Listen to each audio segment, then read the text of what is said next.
CST, une saison très particulière que vivent les clubs de football européens cette année avec cette Coupe du Monde en plein hiver.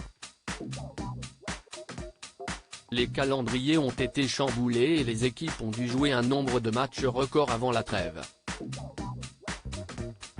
Un début de saison d'autant plus spécial pour le Paris Saint-Germain qui vient de changer d'entraîneur avec l'arrivée de Christophe Galtier.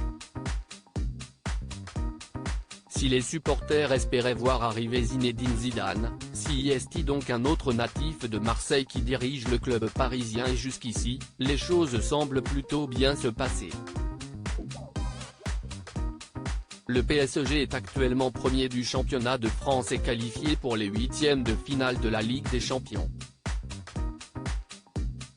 Des résultats qui permettent à Christophe Galtier de se dire satisfait du début de saison de son équipe, mais pour Daniel Riolo, l'affaire est un peu plus complexe que ça. Le journaliste de 52 ans a fait l'analyse du travail de l'entraîneur parisien et il n'y va pas avec des pincettes. Ce qu'il fait depuis le début de la saison, CST à la fois malin et ridicule, a-t-il déclaré dans son émission l'Afterfoot, mardi 15 novembre au soir sur RMC. S'il explique que le père de Jordan a réussi à bien gérer ses trois stars, Messi, Mbappé et Neymar, il y a plusieurs aspects qui posent néanmoins problème. Ridicule, parce qu'il nous sert une communication éculée qu'on a vue chez d'autres entraîneurs déjà, désespère le compagnon de Géraldine Maillet. Il n'est pas obligé d'en rajouter une couche pour nous prendre pour des idiots. Après cette première attaque frontale, Daniel Riolo se montre plus virulent à l'encontre de l'entraîneur de 56 ans.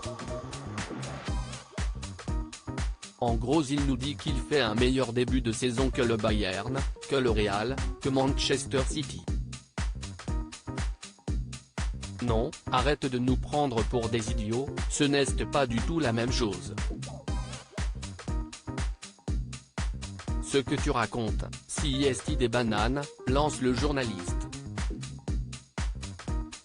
Avant d'envoyer une dernière salve en direction de Christophe Galtier, CST grotesque, parce que tu ne joues pas dans les mêmes championnats. Une invincibilité, ça ne veut pas dire la même chose. Donc il n'est pas obligé d'en rajouter une couche pour nous prendre pour des idiots, parce que personne n'est idiot. Pour l'heure, Christophe Galtier n'a pas réagi aux propos de Daniel Riolo, qui a montré une nouvelle fois qu'il n'avait pas sa langue dans sa poche.